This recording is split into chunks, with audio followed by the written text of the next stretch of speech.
Welcome to this video in which I'm going to be making a tray to hold some coasters. Now, the creation of the coasters is a completely different set of video tutorials, so here I'm just going to concentrate on making the tray. Now, I've got a sketch here which I've been putting together with some of my students just as a demonstration, and it's kind of been a bit hacked and slashed here, so let's clarify a few things about this.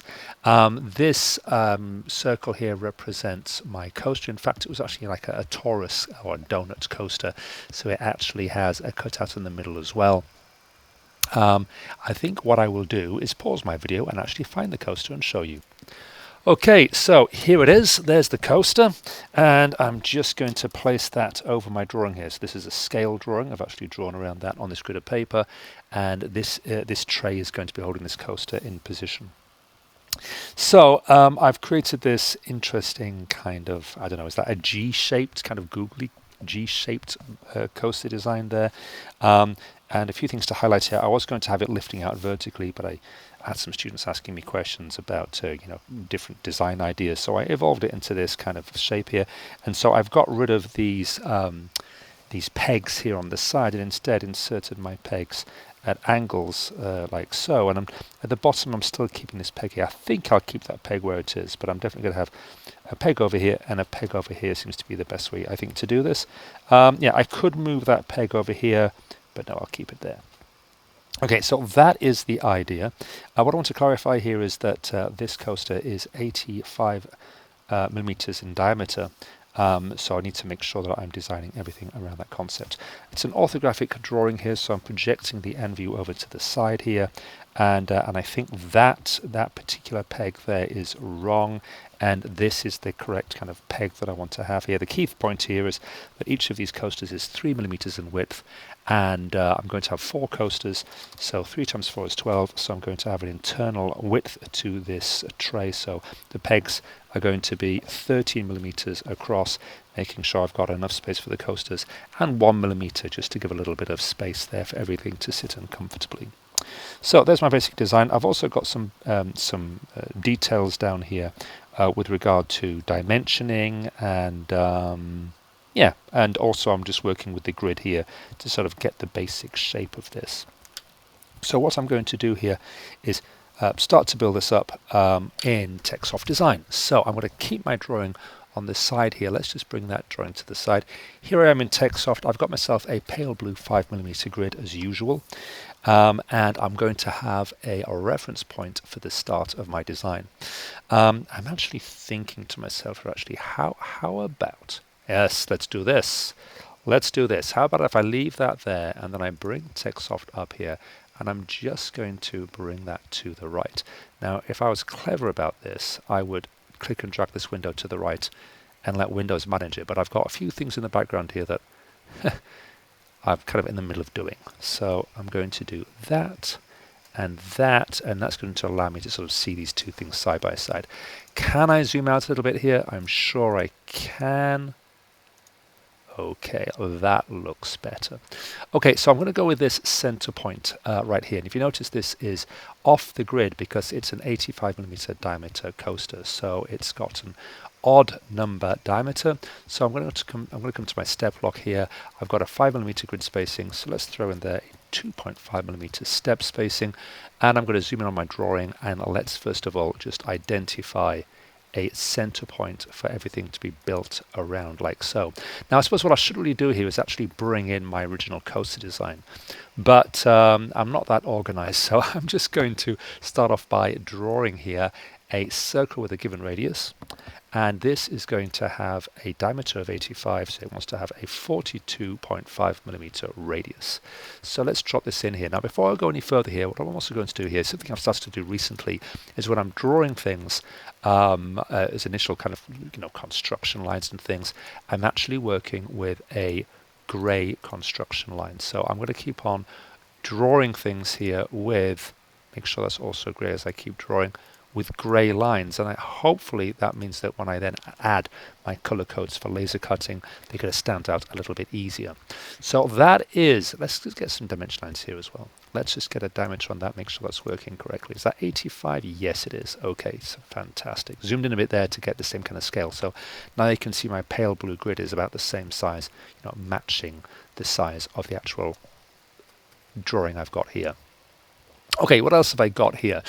I've got another line coming around the outside, this sort of the external profile of this G. So let's now come back to, in fact, right now, I'm going to actually just use a circle drawn from a center point. I'm going to go with that center point there, and as I drag this out, the key thing is I'm going to keep my mouse pointer on the same horizontal position. I'm not going to start bringing this up to the side. I'm going to keep it so that wherever I drop it, it's going to be in the x-axis on the grid. And I'm just going to try and feel this to where I want it to be. And I think that kind of matches in with my drawing there. And because I kept my cursor there on that on the same horizontal line there, if I get a dimension line on this, that's also going to give me a nice, neat, even dimension. So everything is being done here with a clear intent. I've got a 35mm internal circle here, so let's now make sure I use the tool here to define that as 35. Let's have a see. That's going to be, well, 15 will be 30. Let's make it 17.5mm. That's going to be 35mm diameter. Drop that in there. I've got some lines to add in now. I've got a line coming in here, vertical, a horizontal line there, and then I'm going to try and work on creating this kind of profile. So let's have a vertical line coming in there. Let's have a horizontal line coming in there. And now I'm going to try and create this kind of profile that we have. So how on earth am I going to do this? Well, let's have a see. I'm going to try something out here. I'm going to try and draw a tangent from a point on an arc. I could do that, but actually if I think about this, no, I might use that later. I think I'll use that later. Let's go with a polyline for the time being. Let's go with a polyline. I'm going to start at that point right there. Now, looking at my drawing, it comes down and then it comes in 1, 2.5. So can I come down, and it comes down below here then a whole centimeter, or roughly 1.5 again. So I'm going to come down. Oh, look, I've got radial lock turned on. Let's turn off radial lock. I don't want that on. Let's bring that down. Let's bring it half, 1.5, 2.5 in. Am I happy with that positioning? I think I'm going to make it go a little bit deeper there. Yeah, I'm liking the look of that. And then I'm going to come all the way across. I think I'll do it like this for the time being. I'm just trying to get some rough positions at the moment. Let's take it through to there. And I think what I'm going to do is stop. Let's stop there for the time being and see what I can do. Okay, let's take this line. Let's go to Start Edit, and let's actually select that line and go to curve. Now what this means is I can bring this down. This handle goes across to the side, and I can make the kind of curvature that I am after there. So I'm feeling like I can pull that one on a little bit more and a bit more there, and I want it to be sort of a stronger curve here at the bottom and then coming out. I could even have this coming in ever so slightly. That's rather nice. That I like that. Cool. I've got this arc appearing here. Let's come back to Start Edit to get on that line. And what I'm going to do in this bottom line is I'm going to add a node and a second node. Oh, that was too many nodes. Whoops-a-daisy. Let's undo that. Let's just select this line here. Let's just add a node to that. And then let's see if I zoom in on this, can I now position these nodes where I want them to be? So it's going to be, let me see. Perhaps what I should have done here is done more planning out on my drawing. 1, 2, 3, 4.5. That's going to be 1, 2, 3, 4.5. That node's going to be there. I've still got my step lock on here. And then this, let's get a center line here. Yeah, I like the idea of a center line. Let's just get a center line running down through here. That's going to help me there kind of map things out. Yes, Start Edit. Look, I've got 1, 2, 3 midpoint squares there. So 1, 2, 3 midpoint squares. Let's take this, let's make that into a curve, and then let's now introduce a nice little kind of arched cutout in there. And when I made that arched cutout, I made sure that it's symmetrical by, again, positioning the handles carefully with step lock turned on. Now I'm going to try and create this line here which is sweeping round, and to do this I'm going to try a different tool, which is what I wanted to try before.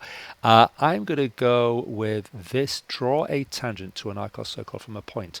So let's have a see. Can I... I'm going to come down diagonally here like this, blah, blah, blah, to that point. Can I click on that? Locate entity. Not possible. Okay, well that didn't work, did it? That was a bit of a flop. Okay, let's try another approach. Yeah, let's try and do this. Let's go with a line tool. Okay, so I'm going to have a line from there, and it's going to come to, let's say to there. Hopefully you'll see what I'm going to do in a second. Let's go to there, and then let's have, this might again be a complete flop, but let's go from a line to a tangent. From there, and then I'm going to click on the circle, and what that does is it brings it in perfectly so it aligns to this. Now, what can I do with this? I'm not quite sure this is going to do what I want it to do. I'm not convinced by this at all. Let's go to Start Edit. Let's convert that into a curve, and then yeah, I'm trying to kind of bring that round like that and bring that in there. No, I'm just not happy with that. I think I'm going to delete all of that and just do it a good old-fashioned way, which means I am going to, let's just go with a Bezier curve straight away. Let's click on that point there, and then let's click on, how are we going to do this? I know how I'm going to do this. Yes, this is what I'm going to do. I'm going to draw a line. I like drawing lines, don't I? Let's draw a line. I'm going to turn on radial lock here. I'm going to have 30 degrees, only active when line drawing. I'm going to draw a line that's going to go from here all the way out, and that is 30 degrees to the horizontal. Pull it all the way out to there. Delete part tool. I want to delete that back. Why am I doing this, you're thinking? Well, if I now come to my Bezier curve tool and I start there, then what I can do is I can turn off step lock and radial lock, turn on the attach tool, and look, I can then click on that point, and I'm purposefully going to click so that the square is encompassing the endpoint of that line but is clearly off, and it snaps in beautifully like that. Right click to finish. I think what I'm going to do is potentially leave that line for the time being, because it's kind of like a little reference point for me to refer to. And then with this line here, let's go to Start Edit, and then let's have a see how this is going to work. Let's pull that round. Now that's not, whoops, I want to make sure I turn off Attach tool here, but I think I am going to keep Grid Lock and Step Lock off here because I want to try and just get that nice and neat and accurate there so it's sweeping around. And then let's just end edit. Let's just come and have a look at this design here. Whoops. Start Edit. I'm looking at how I manage that. Shift select both. I am looking at how I'm going to manage the curve here because I want it to be the same as what I have on the other side. And I think to make my life easy, step lock on please, I'm just going to pull that up like that, and I'm going to actually lose that inward curve there. I'm just going to pull that across and do that. Now, are they equally spaced out? They're not, are they? They're not equally spaced out from the side. I don't like that. So can I pull that in there? Is that equally spaced? 1, 2, 3, 4.5. 1, 2, 3, 4.5, 5. That is not equally spaced. I don't like that. I'm going to pull that into there. I'm going to pull that down. Pull that handle in. Oh yeah. That's looking more like it. In fact, I just think that they actually want to pull out a bit more. I'm kind of just feeling this as I go here, trying to get this looking nice. I can see that, let's have that pulling into there. And I almost want to add a node in there. And I almost want to make it so that that node comes, yeah, that's more cool, in like that. Now check this out. If I left click on these handles, they move independently. I'm going to undo that. But if I right click on those handles, then I can get both to move together. And I'm going to get that nice little sweep there. And I'm liking that. Okay, you know what? It's not perfect, but I'm going to run with it. I'm not completely convinced by that, but I feel like I want to tweak it more. I'm not going to do it now. In fact, I almost feel as if that's what I want on both sides. Okay, let me show you something I can do right now, which is going to solve all of these problems. Okay, what I'm going to do here is I am going to explode that down one level, which means that now that is a line, that's a line, that's a line, and this is this arc. I don't like that arc. I'm going to delete it. I'm going to take that shape and I'm going to mirror it, repeating it around that center line of symmetry. And I'm liking that a lot more. Ah, problem solved. Okay, fantastic. So where am I? I've modified that quite a bit, but I'm liking it. Yeah, that's way better. Okay, so I'm getting close now. All I need to do now is just bring in where I'm going to have these tabs. So let's see what I'm going to do. First of all, the material I'm working with here is 3mm in thickness, and I'm going to make a decision on how big I'm going to make each of these little slots. So let's come to my step lock here. I'm going to put my step spacing here back to 1mm, and I am going to get my rectangle tool, and I'm going to draw on here a rectangle which is going to be 1 centimeter long and 3mm in width, and I can see that by looking at my relative grid reference that my mouse is now pointing at. But when I point at it, the numbers disappear. It's very annoying. But if I come back onto the grid space, we'll see the numbers appear, and I want to go there 3mm in the X and 10mm in the Y. Okay, so that's going to be my little finger joint cut out there. Now I actually want to have this at the bottom, and it's a bit strange because I've done it at the wrong angle. So let's just come in here. Let's just do this, shall we? Now in this particular case, I want to have it sweeping across this area. So actually what I want to do is put my X back to 2.5. Excuse me. Yes, and then look, what I can do here, I need to put my Y to 0.5. What I can now do, yeah, because that's going to grab the bottom of the coaster there, you see. In fact, the coaster's here. Come on, get it right. Okay, so that's where the coaster is. That's where I want to have my 10 by 3mm. And again, I'm looking at the relative grid reference there. That's going to hold that coaster just in position like so. And then I want to have these positioned to hold the coaster in position. Now to do this, how on earth am I going to do this? Well, if I have a look at my drawing here, I've got a width here of 86mm. So I think what I'm going to do, yes, this is what I'm going to do. I'm going to take a dimension line tool.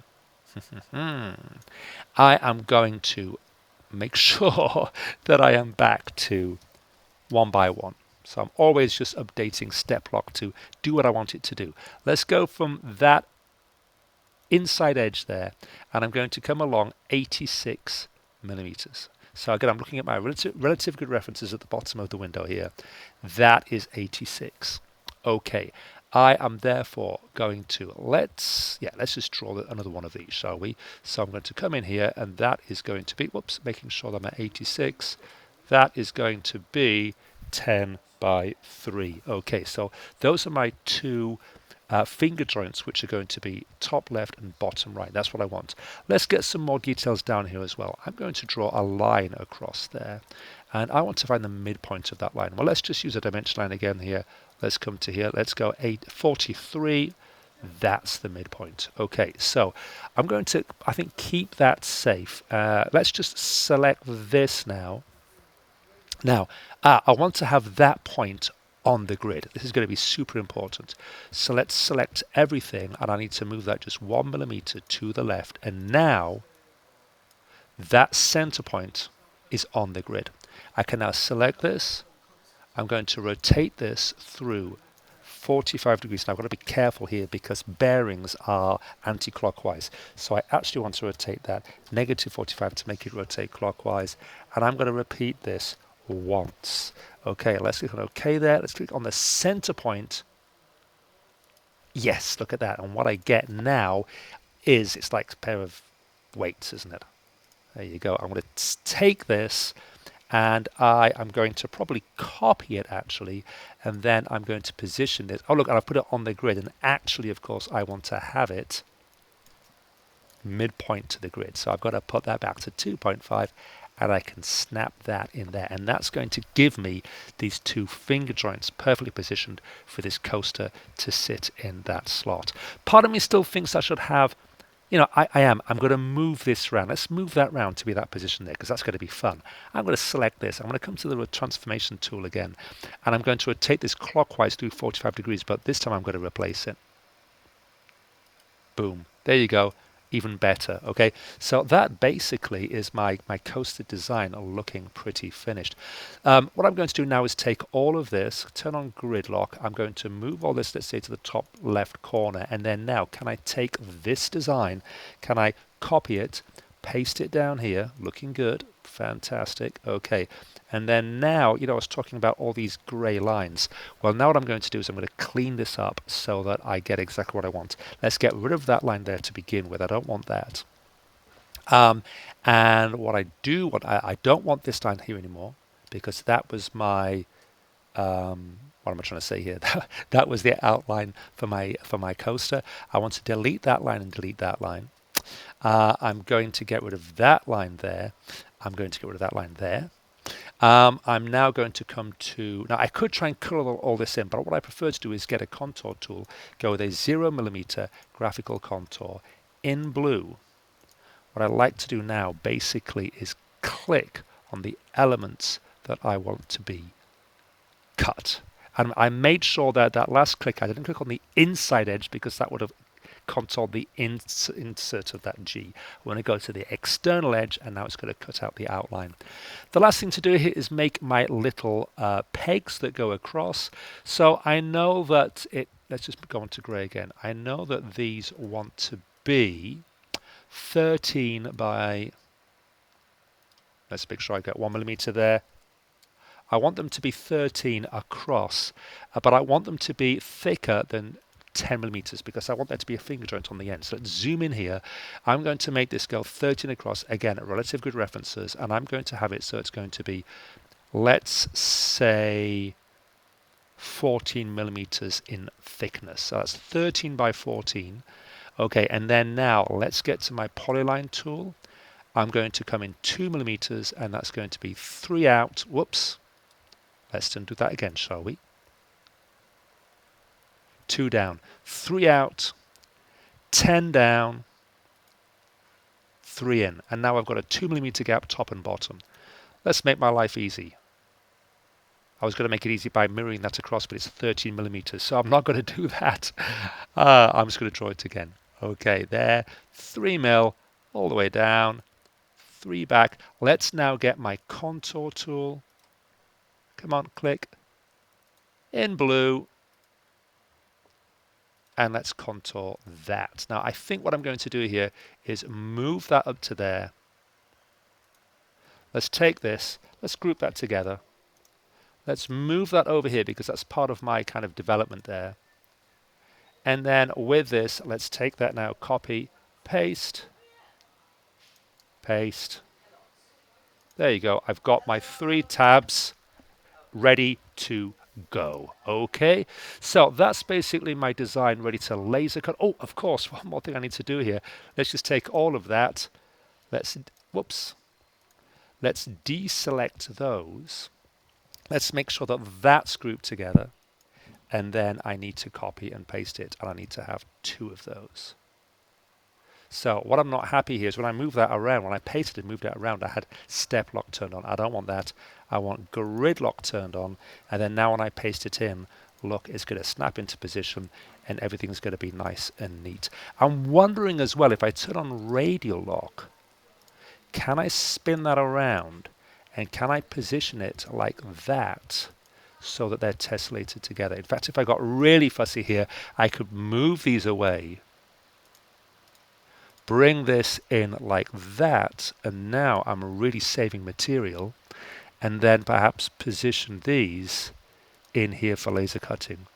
1, 2, and the third one, I don't know, somewhere down here, for example.